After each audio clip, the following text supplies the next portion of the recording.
میرے والد شیخ اسلام مولانا حبیب الرحمان لدھیانوی رحمۃ اللہ علیہ کے پاس تقریباً 10-15 سال یا اس سے زیادہ ہو گیا ہوگا، ایک صاحب آئے، نوجوان سے تھے، کہنے لگے میں کلمہ پڑھنا چاہتا ہوں، کلمہ پڑھ لیا، چلے گئے، آتے جاتے رہے کئی سال، کہنے لگے حضرت آپ دعا کیا کریں، میری امی ہماری ہم خیال ہو جائے، دعا کرتے رہے، وہ کوشش کرتا رہا، والدہ اس کی ہم خیال ہو گئی۔ پھر وقت گزرتا گیا، آنے لگے، کہنے لگے مولانا اگر ابو ہو جائے نا، ابو سے تو ڈر لگتا ہے،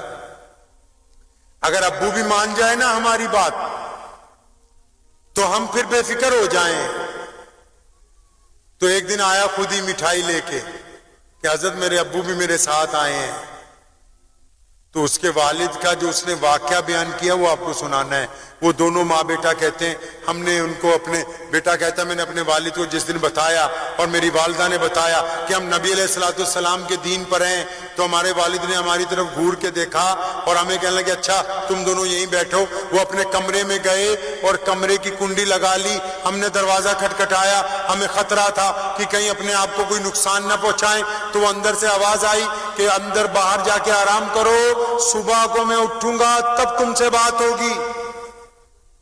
اب جب صبح ہوئی نا، وہ کہتے ہیں کہ فجر کے وقت ہی کنڈی کھل گئی، والد غسل کر کے کھڑے، چل یار ہم دونوں آج اکٹھے نماز پڑھیں گے۔ تو انہوں نے کہا ابا ساری رات میں اور میری ماں فکر میں بیٹھے رہے کہ کہیں تو اپنے آپ کو کچھ کر نہ لے، تو بتا تو صحیح یہ بات تو ہمیں رات بھی کہہ سکتا تھا، کیوں ہمیں ساری رات پریشان کیا؟ تو اس کے ابا نے کہا بات تمہاری نہیں تھی، میں جس گاؤں میں رہتا تھا نا، میرے ساتھ والے گھر میں ایک غلام نبی نام کا لڑکا رہتا تھا، وہ مسلمان تھا، وہ اور میں اکٹھے اسکول جاتے تھے، ہم 10ویں تک اکٹھے پڑھے، پھر نوکری اکٹھے لگ گئے، اکٹھے ریٹائر ہوئے۔ کہنے لگا جب تم نے رات مجھے کہا نا کہ ہم نبی علیہ السلام کے غلام بن گئے، تو میں نے کنڈی لگائی، میں لیٹ گیا اور میں نے دیکھا کہ غلام نبی نے کیا بچپن میں میرے سے بے ایمانی کی ہے؟ کیا اس نے جوانی میں میرے سے کبھی بے ایمانی کی؟ کیا اس نے کبھی میری نوکری کے درمیان میرے سے دھوکہ کیا؟ کہنے لگا سن لے میرے بیٹا، تیرے کہنے پر نہیں آیا ہوں، اگر غلام نبی بے ایمان ہوتا تو دنیا کی کوئی طاقت مجھے محمد رسول اللہ کے دین پر نہ لاتی۔